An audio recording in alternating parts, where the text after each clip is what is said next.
সম্মানিত দর্শক শ্রোতা, আসসালামু আলাইকুম। আমি আনোয়ার খান, সূর্যোদয় বাংলা মিডিয়ায় জানাই আপনাদের স্বাগত। আমরা আছি শরীয়তপুর জেলার গোসাইরহাট উপজেলার বড়কাশনা গ্রামে জনাব রনি খানের মাছের ঘের পরিদর্শনে। রনি খান একজন সফল উদ্যোক্তা এবং তিনি কিভাবে সফল হলেন সেই বিষয়ে আজকে তার সাথে আমরা আলোচনা করব। ভাই, কেমন আছেন আপনি? আলহামদুলিল্লাহ, ভালো আছি। শরীয়তপুর জেলার মধ্যে যে কজন সফল উদ্যোক্তা রয়েছে তার মধ্যে আপনি অন্যতম।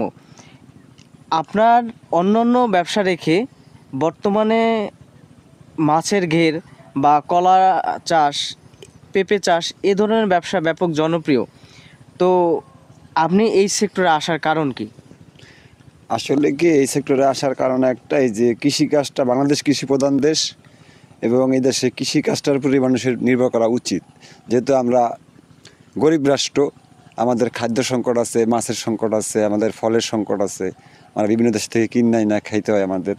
এই জন্য আমি চিন্তা করছি যে অন্যান্য ব্যবসার চেয়ে এইটা যদি আমরা করতে পারি, আমাদের জমিনে যদি আমরা এগুলা মাটি, আমাদের দেশে মানে জমিনগুলোতে যদি আমরা চাষটা করতে পারি, তাহলে আমরা নিজেদের জমি নিজে চাষ করতে পারলে এটা সবচেয়ে ভালো হয়। এতে আমাদের অর্থনৈতিকও একটু উন্নত হলো এবং অর্থটা কম পড়ে লাগতেছে। আর যদি আমি অন্যান্য জায়গায় যদি অনেক কিছু নিয়ে ঠিয়া লিসে নিয়ে বা এভাবে নিয়ে ঠিয়া যদি করতে হয়, তাহলে অনেক টাকার ব্যাপার স্যাপার আছে এই জায়গায়।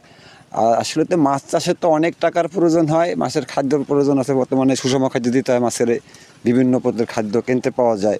আমরা ফিড যেগুলো কিনি, যেমন নারিশ কোম্পানির আছে, এসিআই কোম্পানির আছে, তারপর বিভিন্ন অনেক পদের কোম্পানি, ফ্রেশ কোম্পানির আছে, অনেক বড় বড় কোম্পানি আছে, এদের থেকে মাছ খাদ্য কিনতে হয়। আসলে খাদ্য কেনার চেয়ে যদি খাদ্য আমরা তৈরি করে খাওয়াইতে পারি, তাহলে আরও লাভজনক বেশি হয়। কিন্তু বর্তমানে খাদ্যের দাম তো অনেক বেশি। আর এই কারণে আমি বর্তমানে মাছের থেকেও বেশি যুক্তি ছিল আমি তরিতরকারির দিকে, কলার দিকে। মাছও আছে, তার পাশাপাশি তরিতরকারিও আছে, কিন্তু তরিতরকারিটা করতে পারলে ভালো। আপনার এখানে বিশেষ করে কত শতাংশ জমি নিয়ে আপনি এই মাছের ঘেরটা করেছেন? আমার এখানে আছে দুইটাই আছে। একটা এইটা, এই যে পাশের যেটা দেখতেছেন আপনারা, এইটাই আছে 100 করা, মানে 2 একর। আর এই যে সামনে যেটা আছে আমার, এই আমার বাম সাইডে যেটা আছে, এটা আছে 4 একর।